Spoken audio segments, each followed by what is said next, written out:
Yeah, so it's basically for them to be able to onboard more because, e-invoicing has been around for many, many years. But the big thing is that it has been a few suppliers in their vendor base that has basically managed to onboard because there's been no incentive for all suppliers to be part of this. So we have really looked at all the barriers in the market and we have tried to remove those. So what we're basically doing is that we're making it completely free for the suppliers to be part of the network, to submit invoices free of charge. And we are seeing much, much higher uptake than by changing the business model.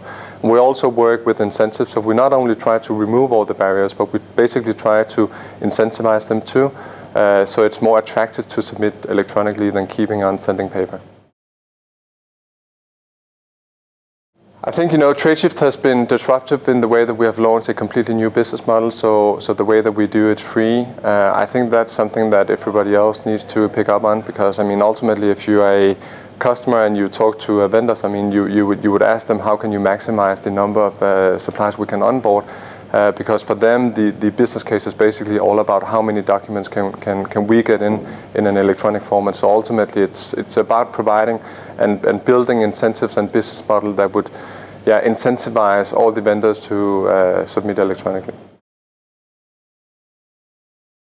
Yeah, so we are a social network for businesses, so we do a lot of other stuff. You can say that for us, e-invoicing is the way that we grow the network, but on top of that, we offer a lot of value-added services to the big enterprises, but for the smaller ones too.